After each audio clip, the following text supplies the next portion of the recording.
Welcome to SpaceCity Skirmishers. I'm Troy. This is Saul and James. Hello. We're having a nice little opportunity to give you one of our first videos, which will be a open-the-box edition of the new Aegis Sigmar 2.0.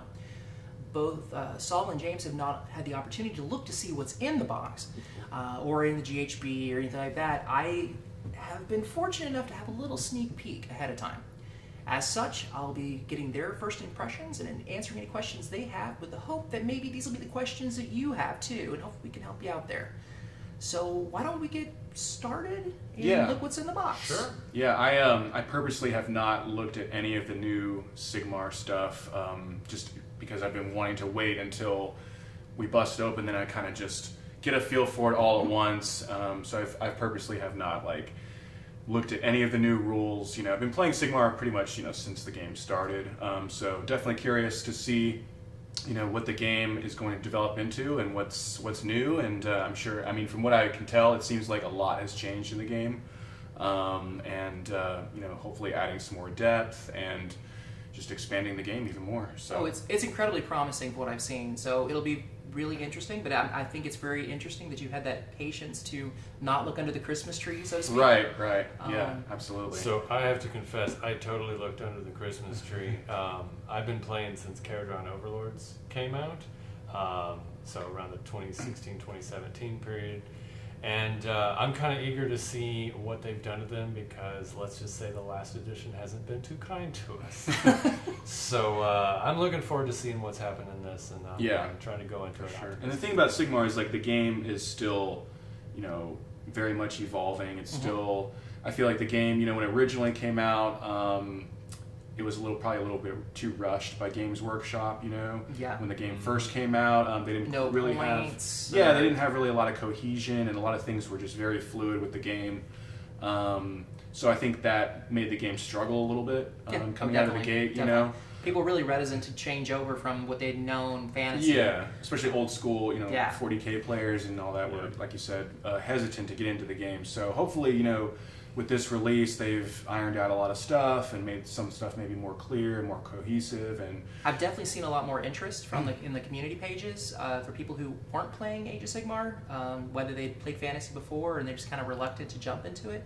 And there've been some real interest from 40K players, etc. So I think it'll be kind of good. Yeah, and I gotta say hats off to Games Workshop for being able to kind of reel in those players that they lost during the original introduction. And you can kind of see a lot of rules that are, being experimented and back and forth. Yeah, they're trying to 40K. Test out their audience and try to adapt the game, I think, to the fan base and try to just please as many, players as they can. So that's awesome. And like I said, I hope you guys enjoy what's inside these boxes as much as I do. So yeah, well, you guys ready to look? Yeah, let's take a look. Let's do it. Thanks.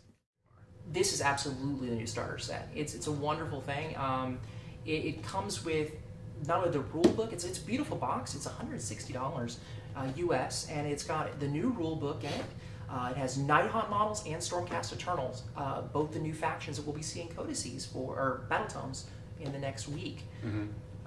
It's beautiful. It's got 52 models in it, new War Scroll cards for all of them, and it's absolutely just a wonderful box set. And we'll be cracking it open here in a second. Yeah, I think with purchasing this, it was really just you can go ahead and just buy the new General's Handbook by itself, but then I'm thinking why not just go all the way, and why not just get the whole shebang, just why not? Especially if you're, serious about playing Age of Sigmar, you might as well just, I think, go all in. That's the way I felt about it. Oh, absolutely. Now, there is some unusual things that I want to point out to this before we even open it up. Inside this box are 8 Sequitors for the Stormcast Eternals, and unfortunately, in match play, you're going to have a problem with just using this box to go from that, because a minimum strength squad, I believe, is 10. And they have 3 evocators, which again, its minimum strength squad is 3, or so it's 5. So 3, you're never going to get kind of the same increment. So that was kind of unfortunate. I'm not sure what GW was thinking in that regard, but I can't fault the models. I can't fault. Yeah, it's a beautiful setup. Cool. Well, let's crack it open. Let's see what we got. I like the box art. Oh, yeah. The box art beautiful is box. Beautiful. Yeah. It's absolutely beautiful, and it's actually really a rugged box. So it's nice and set up for that. And then look at this core book. Isn't that beautiful? Nice. Yeah. And that's hardback? Yeah, it's hardback. So again, this whole box is $160 US, and the book itself is like $60 US. So the models themselves, you're looking at $100. That's, yeah, you're not going to touch that. If you'll let me go ahead and do the rule book. And then this is, I believe, if I remember correctly, this is a basically sort of a semi-narrative event thing, so you can kind of get your feet wet with the models that are in here. So I'll have to double check that. I'm about 90% sure, and we'll crack that open in a second to take a look at that as well. It also looks like this has the unit cards. Yes, it's got the back War as Scroll well. cards. It's And so that has the great. stats for all the different units that are contained in there in a easy to read Yeah. format. The new War Scroll cards, actually, for our new edition, we're going to have different format for the War Scroll cards. So if you'll actually open that up, we'll go ahead and take a look at that in a minute as well, because they do look different. So we're going to get used to that new format. And it comes with some nice little dice. Always handy. Always handy, never enough. It's got a little mini ruler. Get this out.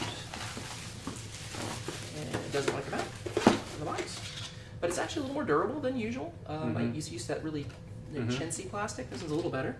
It's transfers, the bases, and then this is a little sample chapter from Josh Reynolds' book Soul Wars, which is a little story about the whole thing about Nagash and what's going on in the new edition. The lore. Yeah, because it's fascinating what they've done. It's Nagash is upset that his souls are being stolen by Sigmar.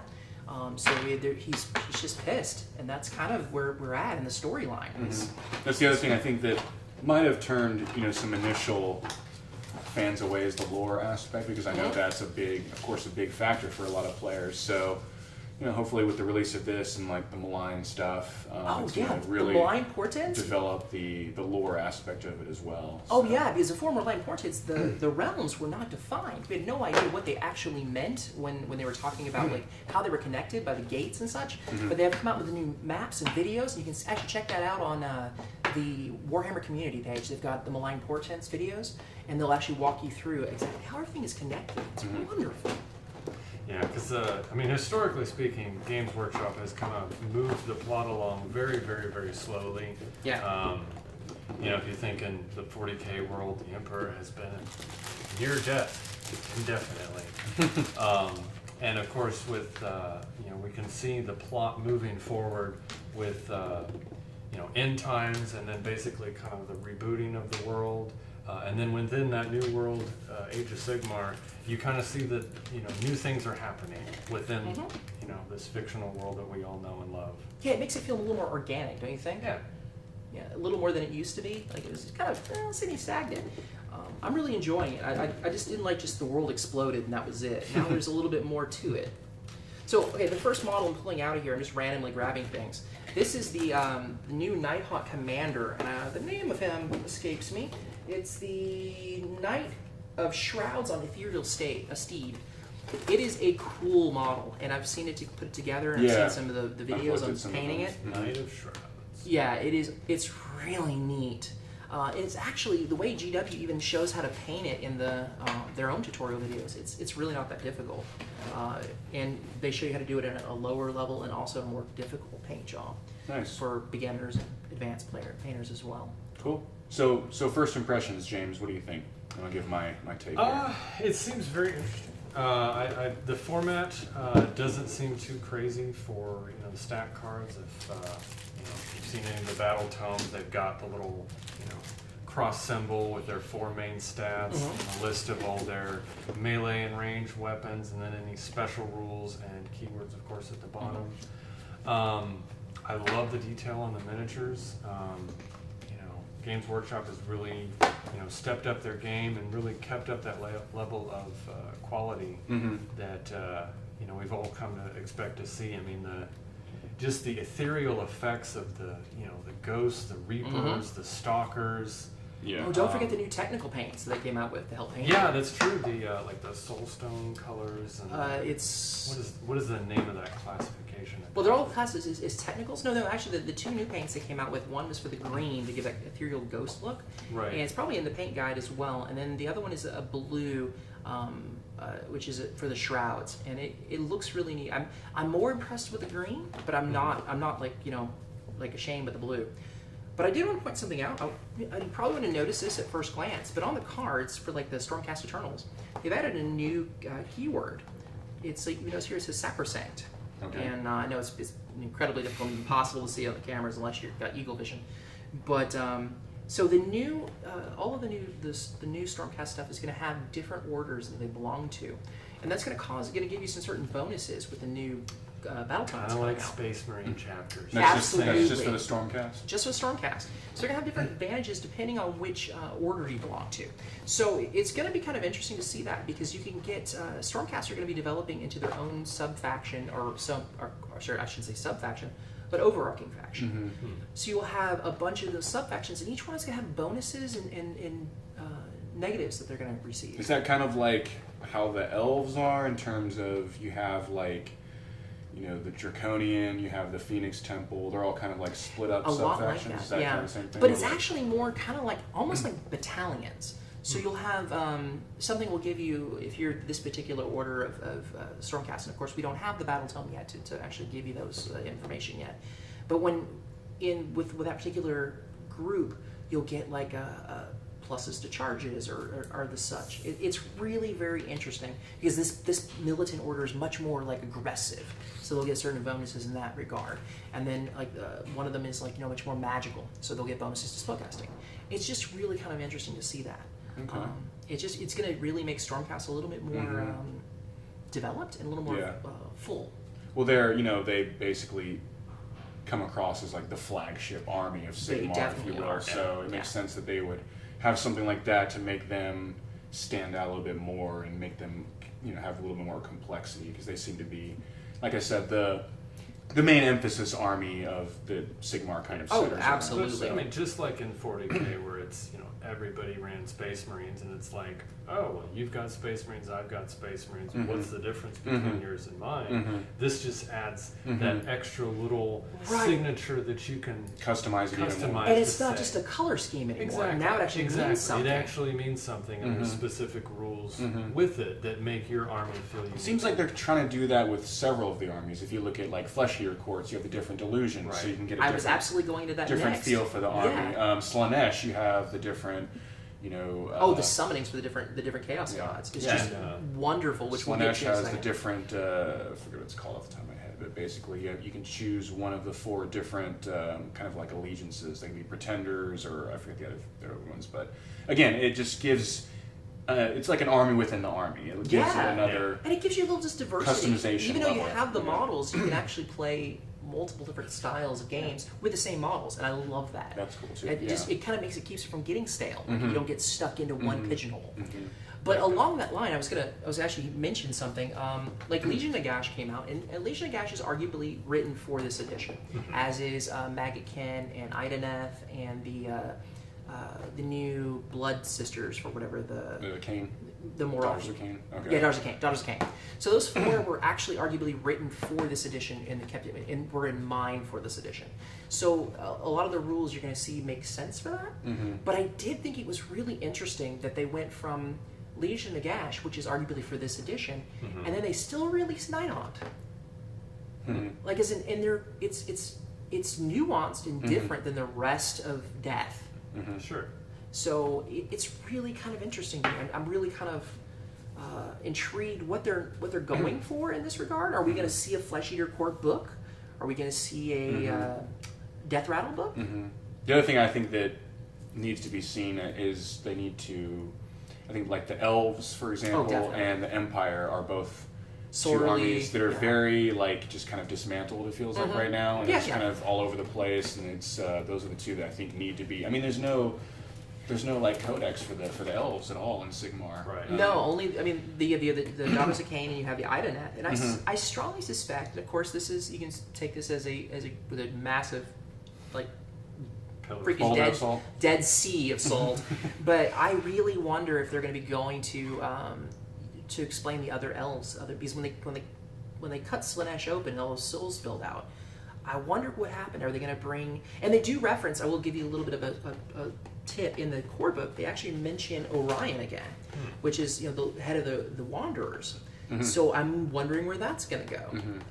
So how much of this core book is kind of the lore that you're talking about, just to reel it back I'll show into you. what's in the box. So why don't we take a look in the core book and see what's there? Okay, so Troy, I got a question. How much of this, since we were talking so much about the backstory and how much it's changed since the previous edition, how much of this book is lore and how much of it is the rules? This book is amazing with lore. It is so replete. Oh my gosh. So I marked this book just a little bit ago just to kind of give you an idea of where we're going into it.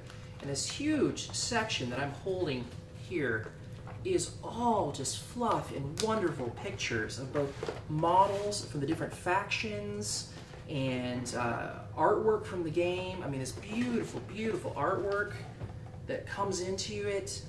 It's amazing. And if you look, it talks about, I mean, come on, that is just incredible, right? Wow.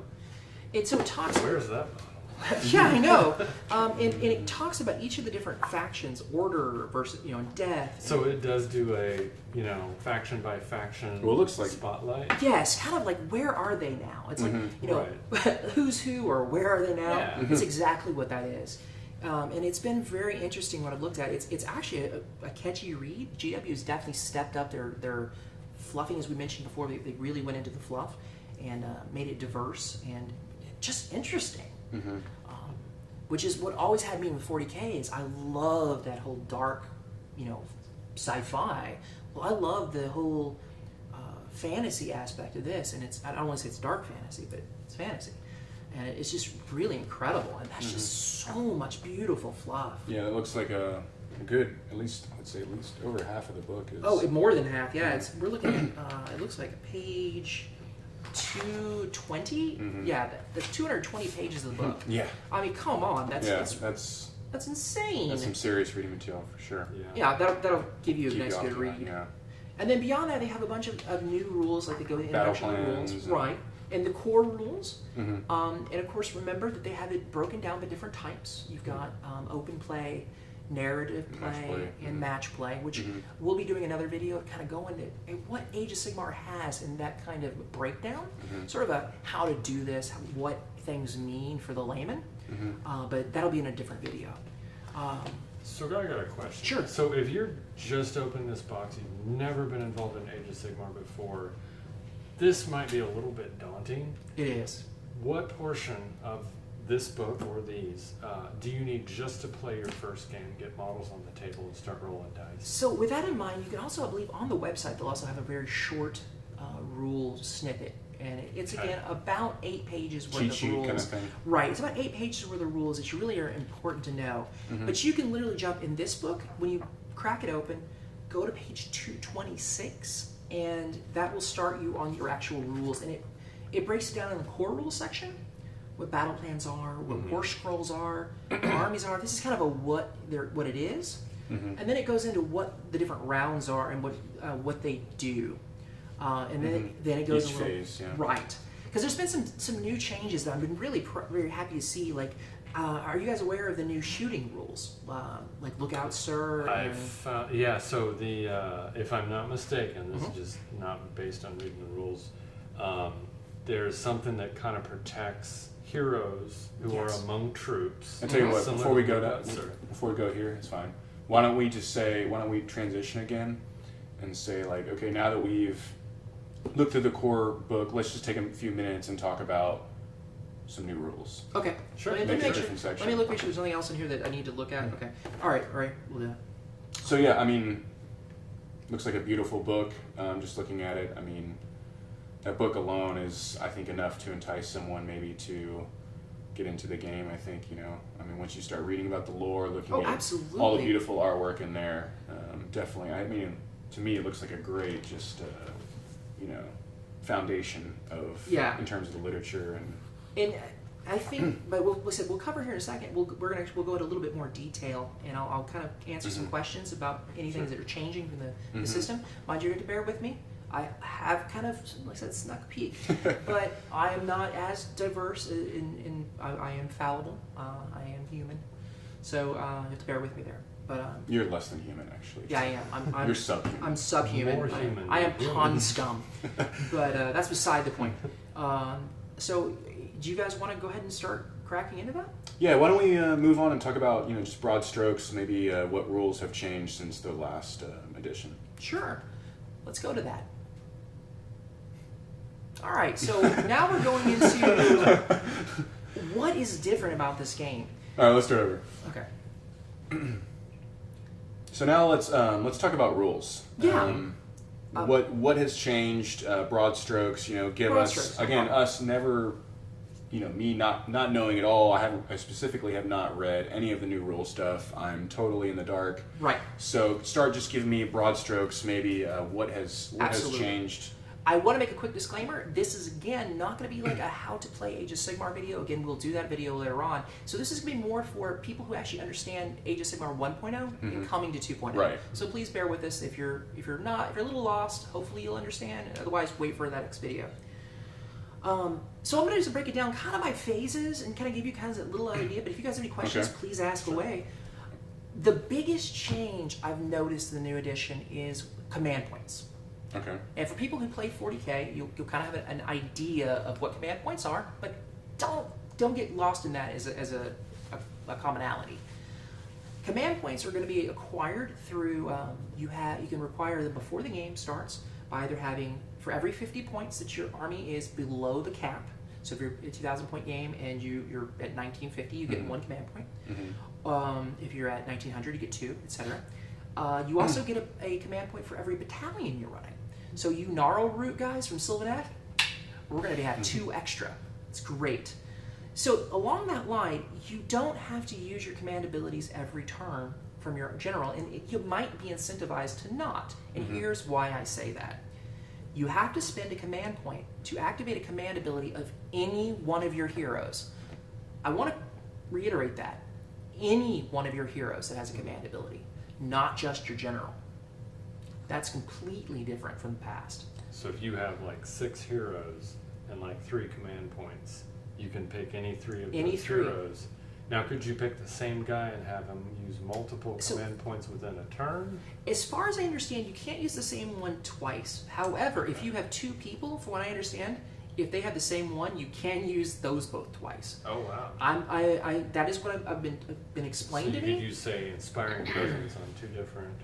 I don't know, and that's something I really want to double check. Sure. But from what someone was telling me, there's nothing that precludes that. And again, I just got a peek. I didn't read this in depth yet, and I will. I promise you. When we get to when I get to that video of learning how to play the game, I will have it down. And you guys out there also watching this video, feel free to add comments, stuff that jumped out at you, stuff that maybe we didn't get exactly right. Please just comment away, and just feel free to discuss. Or if you have questions, drop the comments below, and we'll go through it, and we'll try to answer those questions then as well. But anyway, so as I was saying, you can use different command abilities, and so you can use 2 this turn from this guy and this guy, or you can use 1 or none. And something else that's really interesting for people who remember Respiring Presence, and you had to remember to put that Respiring Presence on the unit, and because you think that's going to be the unit that goes down. Yeah, it's not that way anymore. Think ahead. Yeah, now it's completely different.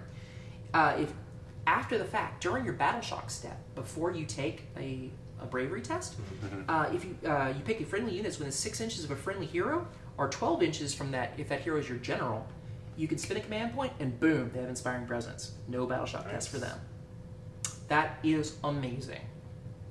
Some other things you can use command points for that are beyond the character's things is there's an ability called At the Double, and basically you can spin a command point and treat a run roll as a 6. Yeah. And also, Forward to Victory, I believe that's the one. Yes, you can spin a command point to re-roll a charge. Now, all these are conditional that you have a hero near you within 6 inches, or the general, which is within 12. Okay. So the general has a little bit bigger bubble. So I wonder if, for those of you who play 40K, if this is going to kind of turn into similar to what they have as the dynamic, where you have the standard command point ways you can spend, and then you have each faction having its own additional, they call them stratagems. 40K. I don't think that's going to be the case in this edition. We might see that in You don't think AOS so? 3. No, I don't think so, because again, they wrote Magaken and they wrote, Daughters of Cain, and that design for this edition. Sure. I think that it would take a really serious revamp. Okay. Though I would not be surprised at all to see that maybe in 3.0. Yeah, because So- you definitely see there's a lot, especially going later into. They are getting closer. Kind of Yeah. there's rules that look like lookouts, or there's these introduction of command points, Mhm. shooting out of combat and whatnot, in and Mhm. out. There's definitely a So it's adopting a little bit more there's a 40K lot style. of borrowing between it. There's not a complete conversion, as in like say Trying to find War maybe that Machine hordes. that happy medium. Yeah. Well, a friend of And mine, it's nice that they're doing that. right, a friend of mine works at Games Workshop, at Games Workshop proper, and mentioned that the idea is to sort of bring the games as close as possible together, so that when you get new players involved, if they're playing one game, it's so easy to transition to the other game. Makes sense. I questioned him, and I was like, hey, does that mean that we're going to see them with the same rules? And he didn't have an answer, but he didn't decline. Right. So, I mean, again, I like Dead the fact that Sea of Salt. Yeah, I like the fact that the games are similar but different. Yeah. It's like each game has its own style, its own feel, but they both, of course, have that, Warhammer feel, Oh, yeah. just depending on your taste, if you're chocolate or vanilla, It's, This has always been more of a beer and pretzels game, and I think it hasn't lost that. And I Yeah. really am glad that. yeah. So, we'll see. And I'll even mix up some of the terms. I know they both use mortal wounds now, which is interesting. Yes. But for example, AP in 40K is Rend, and But it's I'll effectively find the same. myself Bravery, leadership, Yeah, same I'll- thing. I'll I always I'll say find advance, myself- run. Yeah, exactly. When I'm playing 40K, I'll find myself using Rend. Absolutely. And then it's like when I'm playing Age of Sigmar, I'm like, all right, this has My an unit's AP of gonna -3. advance. Yeah. Like, Yeah. like- Semantics, Advance, run. yeah. It's the same. So the movement phase, as far as I can tell, nothing really has changed. Okay. So what you've seen in Age of Sigmar 1, you're going to see in Age of Sigmar 2. So that's not really that much of a difference. I don't think. So real quick, just with the command points, Yeah. you can use command points. So you basically your turn starts still with the hero phase, I'm assuming. Yes. The top of your turn. And you gain a command point at the beginning of every turn. Okay. And you use command points in the hero phase, or you can also use them kind of whenever? That is an absolutely good question, because so in a lot of cases, yes, you'll still use them during the hero phase. However, obviously spell casting and everything right, else, spells still yeah. have to be cast in the hero phase, Right. but you're going to find things like, remember how I said Inspiring Presence can Right. be used during the Battleshock After step, the fact, yeah. or at the double can be used during the movement step, and for victories during the charge step. So you're going to find some other ones though that also are like that, and you're going to be like, I think if I remember correctly, how it reads is unless otherwise stated, you use it whenever you can use it whenever. But it will state like during hero phase use this. Now you also find some things that you cannot use a command ability unless the person's your general. It'll say that specifically now. Check your war scrolls because a lot of them have changed. And also be very careful of wholly within and within. A lot of units changed to between the two or added that. So now some squads have to be wholly within 12 inches or the like. And I gotcha. That's going to make a big confusion Yeah. for a lot of people who are like, Yeah. I remember it being within. Well, that was kind of an issue, I think, also with Sigmar in general, is some of the wording. There's discrepancies as far as some of the wording, and you have to be careful, and some of the things are very specific. Like, for example, I play Khorne in Age of Sigmar, and some of the units can ignore mortal wounds on a 5-up by having like Chaos Rune Shields. However, some other unit, also with Chaos Rune Shields, can ignore mortal wounds, but only as a result of a spell. Right. So you have to pay a lot of attention to what how that it's nuance, worded. right? Yeah, They did because it can be clean up. tricky, and I've Yes. I'm guilty. I've played games where I just did all of maybe one, and I just assumed that they Yeah. all were the same, and it didn't differ from unit to unit. So yeah, like you said, go back and look at your war scrolls and really pay attention to some of the verbiage there. They have cleaned up a lot. I'll Yeah, be that's honest good. with you. And as I've gone through a bit, I've been kind of spot checking some of them, and I've talked to some friends who play different factions. Like I primarily play Nurgle or Sylvaneth, or pretty much everything. And What don't you play? I that's know, that's a better question. I know. It's much easier. It's much easier to go that I'm route. a one-army man. You're the Paradon overlords all the And way. they don't have I spellcasters. absolutely get that. Yeah. So I don't even have to Actually, worry Khorne about and that at all. yeah, you Yeah. guys don't know what a spell. You guys don't even know what spell is, do you? We have, I can't even spell Aether spell. Menace. I trust in Anthermatics. And Nurgle is Dead. turned into an all-spell army, pretty much. No, it's fantastic. I'm really enjoying that, and I love the whole nuance that you can do things at different on the fly. But again, let's go on. So again, the movement phase I don't think really has changed much, and I may be wrong. I apologize if I missed something in that regard. Okay. So what about shooting? Now shooting, oh my God, there's so much that has changed. Like It seemed to me, just off the bat, before you get into it, it seemed to me shooting was, I don't want to say broken. That's not maybe like the right term, but I feel like it needed, it needed some sort of flexibility. I don't know. It just seemed like, I don't know, like all of your units shoot and then, I don't know, like, I think you guys maybe kind of know what I'm trying to get at. No, I absolutely. I feel like again, I don't want to say it was broken. I feel like it needed to be tweaked somehow. Oh no, we experimented with some house rules in that regard, and shooting into units locked in combat, or. So that's what's going to be interesting about this. I'm going to give you a little cool thing about it. Right, and this definitely affects my army because, I mean, since you can see with just one faction being introduced to the game, how that changed the entire game itself. Oh, yeah. For example, transports weren't a thing until Caradron Overlords show up. And so this phase affects a lot of people that are focused on a shooting army because before, it was just anything you can see, you can shoot. If you're in combat, that doesn't affect it at all. It lacked realism, I think. I know I'm speaking with hyperbole, but he and I think between the two of us, we have one shooting weapon. Oh no, you have the skull cannon. We have two shooting attacks in our entire armies. So I think I have one guy that can't shoot. Yeah, you're like all about the shooting. He hits you with a hammer. Pretty much. So a couple things are really, really important, and really only two things that I really want to go into.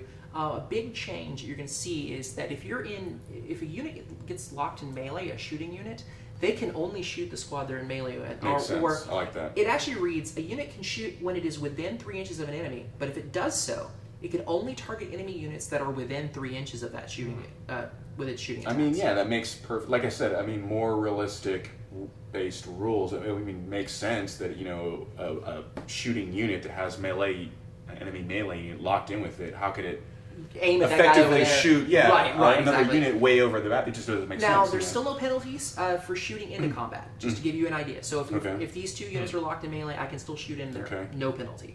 But that is kind of an interesting addition, which I think is really cool. And it's also going to make Wanderers actually give them something to be proud of. Because Wanderers can still fall back into combat and shoot, like as an army. So that is really powerful. And there's otherwise only a few units that can do it. And actually, the Grunstock Thunderers, they had that ability where they can, for their, I think it's during the combat phase, they can withdraw out. And that is something that is actually now useful, now that they're withdrawn out. Now that happens in a later phase, though. Unfortunately, yeah. With Wanderers, it's doing their movement phase, and then they can leave the board, which is really disgusting. But then the other rule that I really want to get to is, oh my God, this is an interesting rule. It's called Lookout, Sir. So because... Never heard of that before. Any of you people who played 40K before, don't get confused. It's not the same thing. Yeah. So it's important to note that because you will get confused with some of the terminology. And I honestly wish they had come up with a different name for it. Just because it's so similar. It's literally written the same bold type, comma, it's seriously... But how this rule reads, and I'll go into a little bit, and you guys can, it basically says, you must subtract 1 from hit rolls made for missile weapons if the target of the attack is an enemy hero that is within 3 inches of an enemy unit that has 3 or more models. The Lookout Sir rule does not apply if the target hero is a monster, however. Okay. So basically, if you have a hero and you surround it with squads, or just have it it just has to be within 3 inches. It doesn't even have to be bubble wrapped. But if you have a hero that's within 3 inches of a squad with at least 3 models, it's -1 to hit them now.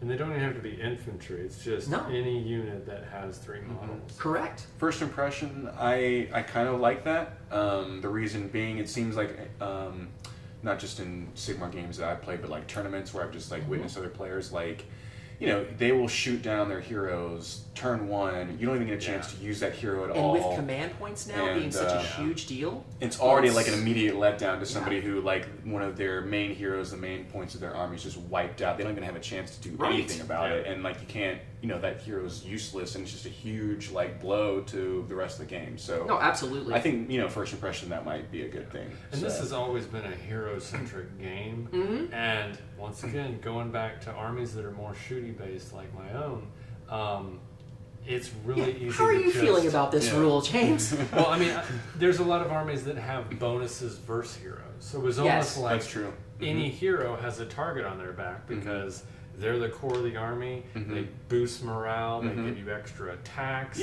or whatever. And so it's your target number one. Right. And this is something that at least gives them a little bit of protection. insurance. It says, take out your support first and then take out. Yeah, like I said, I feel like a lot of games, it's like turn one, they just eradicate heroes and you don't have a chance to do anything about it, and it neuters you right off the bat. So I think that seems like it would help balance it out. And again, with the fact that you can use command abilities from any of your heroes, being able to kind of guard those heroes is so important now.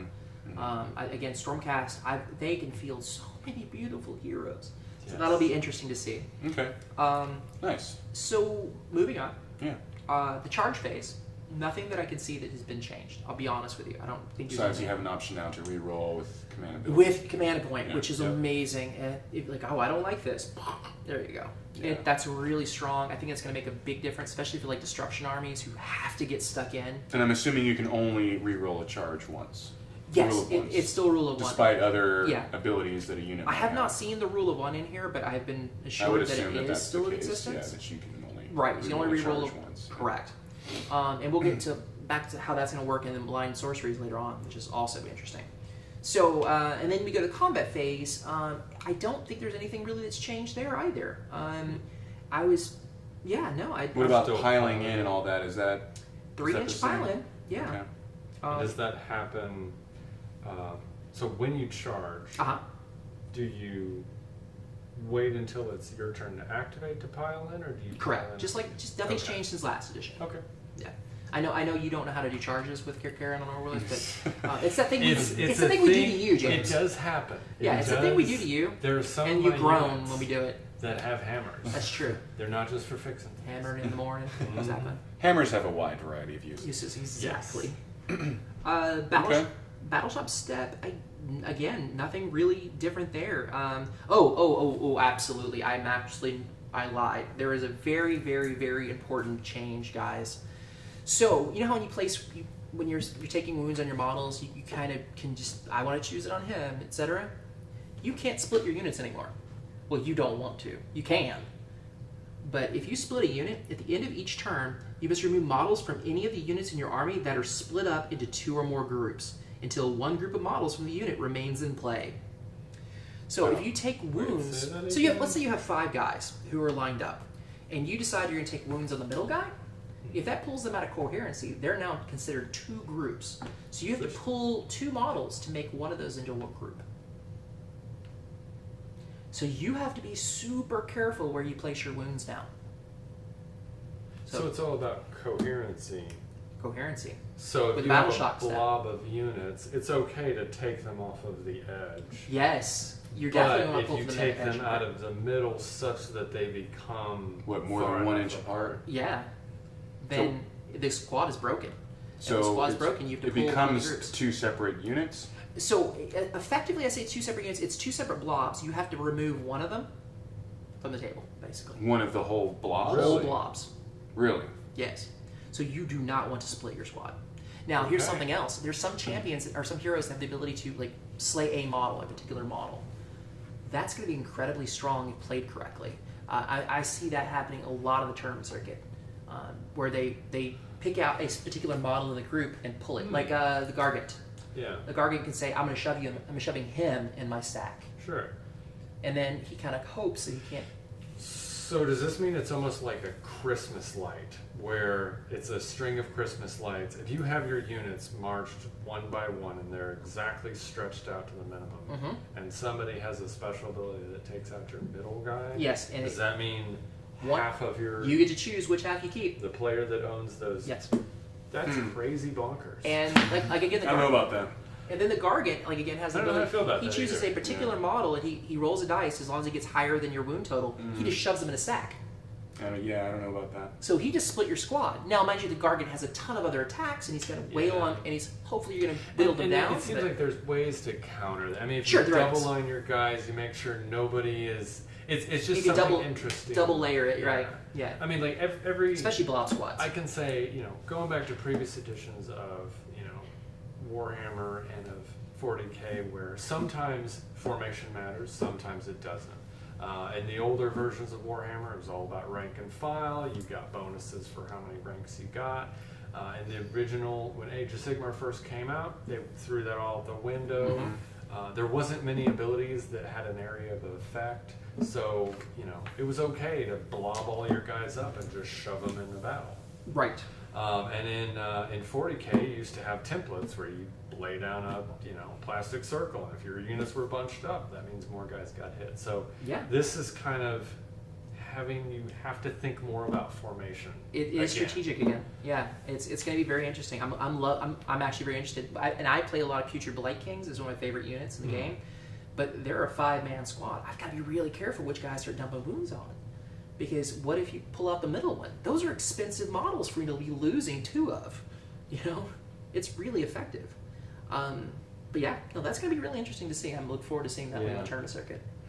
That's going to be really frustrating if you're in the business end of that. Oh yeah, definitely. Not something I'd want to see. Let's move on though. Let's go on to attacking. Some things that are kind of important that is being changed is I don't know if you.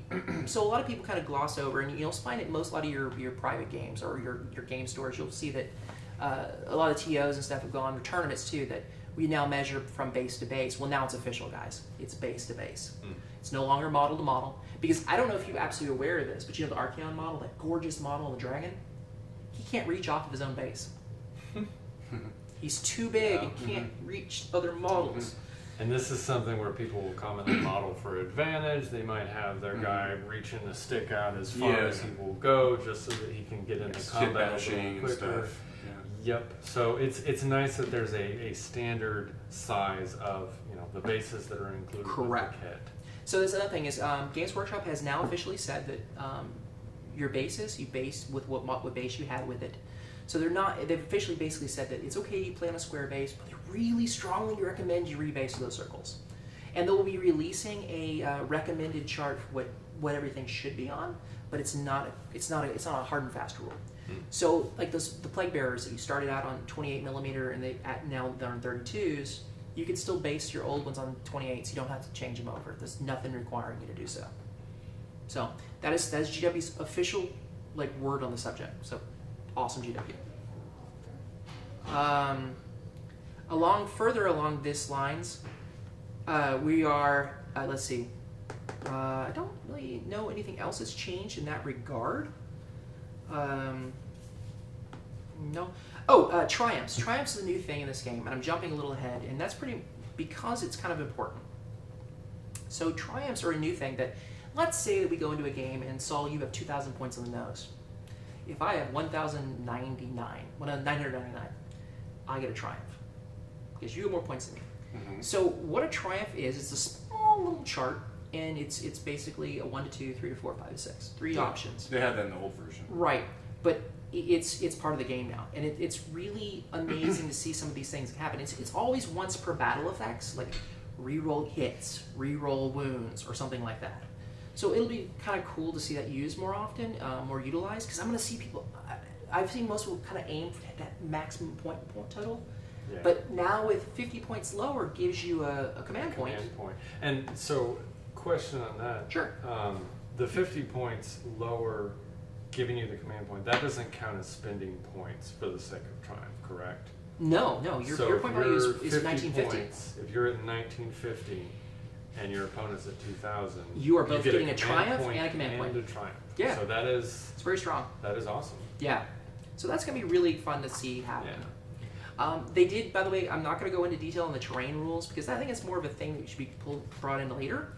But there is some new additions, like the Citadel Wildwoods have new rules, and it's something I will go into in another video. But they're very interesting, and I'm going to be curious how GW handles Sylvaneth Wildwoods versus Citadel Woods, because the Sylvaneth Wildwood technically says it consists of 1 to 3 Citadel Woods. So we'll see. It's an overgrowth rule, but I'm not going to go into that for now. Well, actually, no. I really do think we should touch over just briefly. Sure. If there is a wood between you and another model, if they're within 1 inch of that wood, if you're shooting through it, unless the shooter or the target have the fly rule, you're -1 to hit them. Really? So again, with your flying shooters, that's amazing. You don't have a problem with that. You're going to ignore it. In fact, we don't have any real shooters in our armies. We don't care. But it'll be interesting. So it kind of blocks. It blocks line of sight, but it's called overgrown. Unless you can fly. Unless you can fly. So, but I think that's basically all I want to cover in this book itself. Unless you guys have any questions beyond it, I think that's pretty much all that there is to know. I mean, there's new allegiance abilities. You should definitely double check this to see about your armies, because you're going to see some massive changes or minor changes, and you kind of got to pay attention to that. But there always definitely changes. No, there is something we need to cover, guys. What's that? The realms of battle. We've always had them as a fluff before, right? Mm-hmm. But they've really, GW has sunk their teeth into making that an elegant and important part of the game. Mm-hmm. Now you can either randomly roll for your realm that you want to play on, or you can just choose one if you agree with your partner or your opponent, and then each one of them has special rules. Like, can you guys name a realm you're interested in? Yeah, well, I think they had the rules, but they weren't for pitched battles. It was more just for the narrative play in the old version. Right, these are for pitch too. Gotcha. I mean, you don't have to choose. You can choose with your opponent not to do them, but they are legit for pitched. But like, what realm are you guys interested in? So what are the? Because I wasn't too familiar with the realms. Most of the games I played, you just roll a dice to determine which mission you're playing for. Absolutely. So what are the options Okay. of realms that you can play as? So first in this book is Realm of Shaiish, which is the realm of death. Bear with me if I mispronounce anything. You can just flame me below. It's fine. And along that lines, they have some very cool rules that deal with the realm sphere's magic and how things work there. Some of the new malign sorceries have special bonuses. Actually, some of the malign sorceries have bonuses depending on different realms. And then you also have realm command traits you can get, and like it's insane. It's really very cool. And then you also have every one of them has what's called a realmscape feature. And then, like, to give you an example, from Shaiish, a 1 says the barren moorland. Wastelands of bone and dust stretch as far as the eye can see. This realmscape feature has no effect on the battle. And as far as I can tell, Exciting. Right. As far as I can tell, 1s for every one of them is this realmscape has no effect on the battle. But every one of the other ones are really cool. Like 6, Aetherquake Aftershock. As the battle begins, the thunderous aftershock of aetheric energy rolls across this land, filling sorcerers with deathly magical energy. Add 1 to casting rolls. Interesting. Once again, doesn't matter for a lot of armies. But It depends. Yeah, it really depends on the army, Sure. and just it's really kind of interesting. One of the Haunted Realm, all the terrain features suddenly have the Sinister scenery rule, so it can be really cool. So some of the other realms are Realm of Akshi, yeah, which is the realm of fire. You have Ashtray, the realm of Ashtray. You have Shaman, which is the realm of metal. Gur, the realm of beast, which, by the way, they have a really cool one where you can like set up like monstrous beasts on the table, and then you both control. It's just so cool. Agirin with the realm of life, which is amazing, and they come with like a special spell, like the Shield of Thorns, which is a cool spell. Okay. So again, just adding more. It seems like adding more depth and complexity to the game, which Absolutely. I think, I think maybe Sigmar got some beef for that, maybe from a lot of maybe more old school players where they felt the game was too basic, maybe. But I would say to those players, this game doesn't seem basic to me at all. I mean, it's one of those things where just because it's beer and pretzels doesn't make it a simple game. And it sounds Yeah. like you can play it in a basic way. You can Right. ignore the realm of battle. You could even Right. ignore the missions and just play A a hey, let's hack fest. just hack at each other for as many turns Totally. until one of us has run out of models. I think that's one of the cool things about this game is They've got siege war. you and your buddy can Yeah. just decide on how simple or how complex you want to make it. Because honestly, like, I don't think there's necessarily, anything bad with having just a more simple game. Because especially like when me and some of my Sigmar buddies, when we first started playing the game, and I'm sure you guys had the same issues, like constantly forgetting rules, and a turn later you're like, oh shit, I forgot to do this and this and this, I should have done that. Just forgetting rules overall, and just having to remember each element, scenery and all the other like elements of what's going on. So it may not necessarily be bad to just keep it simple, especially when you're starting out and playing and you're new to Sigmar. Like you were saying earlier, it can seem overwhelming and daunting, to someone who's not used to tabletop gaming in general. So to be able to break it down to just a bare bones, like simple slugfest, might not necessarily be a bad thing. No. And it's like any game that I think of. You got easy, medium, and hard. Mhm. Easy is just you take the miniatures out of the box, you play by the basic rules. Open rules or narrative, You right? just there's maybe what 5, Actually, 6 pages of this. That I you think really they need to describe go open through. as literally just take some models out of the box and play Yeah. with them. I think that's exactly how they describe it in here. And you still want to have a degree of fairness. Sure. But it's Yeah. that's something most players, if you're playing in a casual environment, are going to Mhm. be able to see, especially as they get more in. And would you say that all the miniatures in this box, the forces are pretty balanced? These two, from what I understand, are pretty damn balanced. Okay. I've talked to some people who played it, and I've heard a little bit of like, oh, the Night Haunts are better, or oh, I've heard the Stormcasts are better. But honestly, from what I've been hearing, it's generally a pretty balanced list. I think That's good to know. it's become That's down to good. die rolls have made a difference. Yeah. But I guess it's you could factor that out and say Stormcast average may have a die. slight edge in this box. and they are the poster child, Poster so child. they get Doesn't plot surprise. armor Doesn't and all surprise. that. So. But right. But yeah, it's you want a fun game. You don't want to make it feel like it's one-sided. You want to feel like there's options. And you don't necessarily want to be bogged down by so many rules to where you're just like, Or maybe you're you spending the whole do. time. Yeah. Or maybe No, you do. Yeah. and that's what I was going to get into. You said easy and medium and hard. Some of the new things they've done in this, oh my god, I love. Like they added siege warfare. So literally, and you don't have to do this. You don't have to. But oh my god, for some narrative games, it has like tunneling and counter tunneling and starving and bartering or battering down the gates. It's oh my gosh. And in the General's Handbook, which we're not getting into just yet, but the General's Handbook has aerial warfare. Oh wow.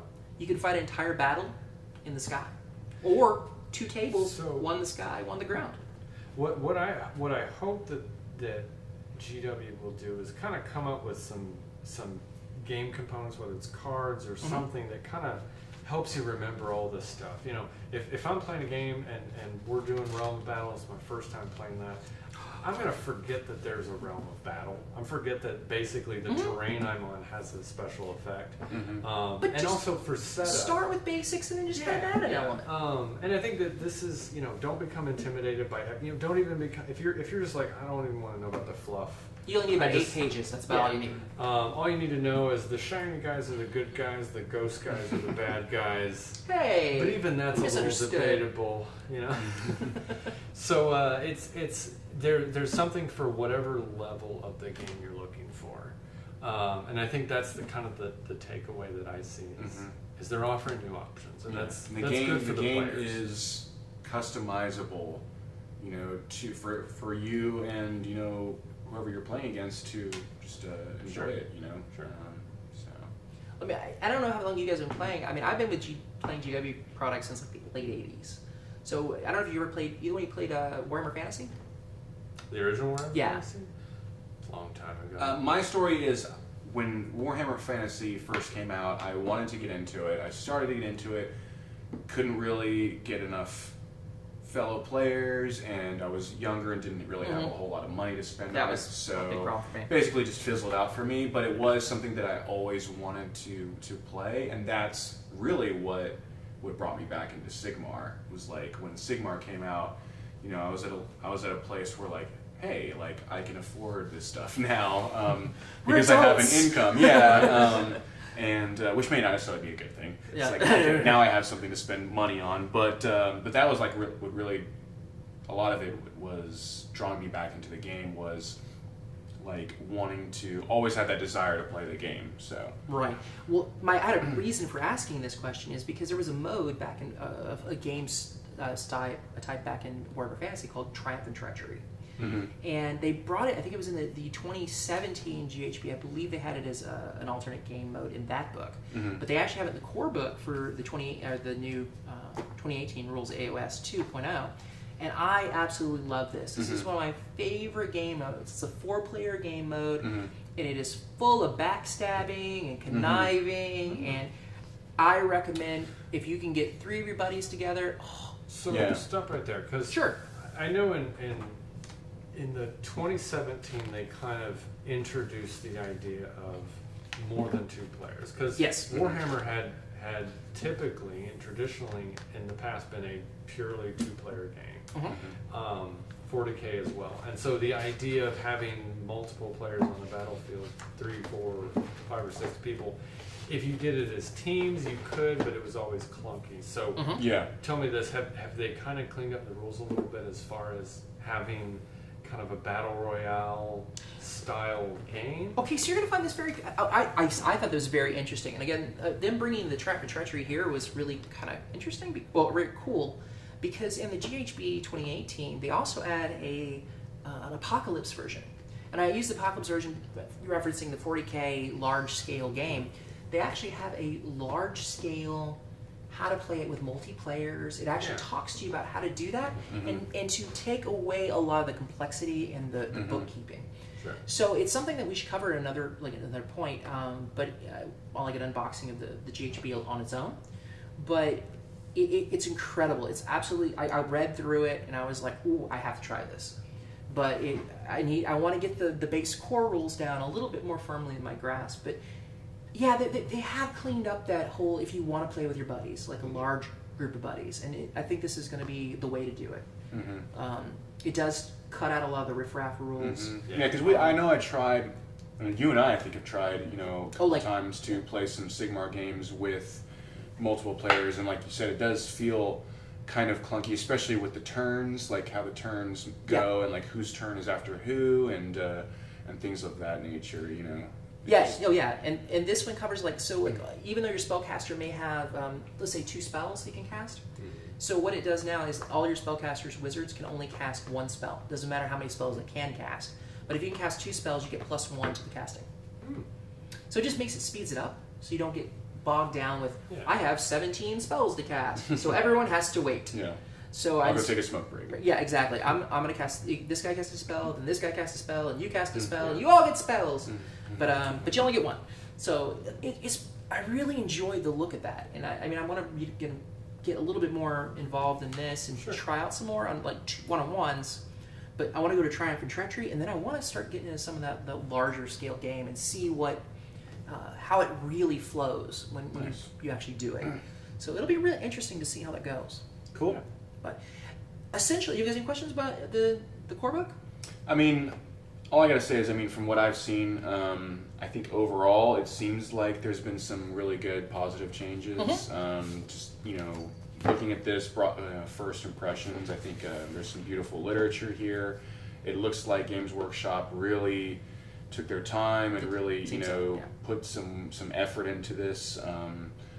Because, like I said earlier, when Sigmar first came out, it just felt rushed. It was just coming out of the gate. It was just kind of just thrown together without ironing out a lot of the details. So I think this is kind of like them trying to make up for that, maybe, and just spending a little bit more time making it a little bit more polished. And that's just what I kind of feel is the impression I'm getting. And it's just one of those things. We're just gonna have to wait and see. Just have to start playing games, start rolling dice, and just see how it works out. But again, the beauty of Sigmar is like if you're playing in a casual setting with your buddy, if you don't like something, you don't have to play that way. You just play with whatever you guys want to do and whatever you guys agree upon. You know? So it's all about having fun, of course, is like the main emphasis of it.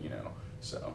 showing off those beautiful models. And Definitely see even just the delivery style that they've got going on is very similar between 40K.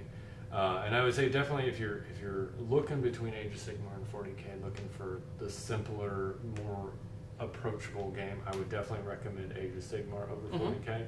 40K I think has it's got its merits. It's definitely got its merits. There's a little bit more texture and depth to the rules, whereas Age of Sigmar is just, hey, I brought some pretty models, you brought some pretty models, let's roll some dice and remove some of those. Beer and pretzels. Beer and pretzels, like you said. Yeah.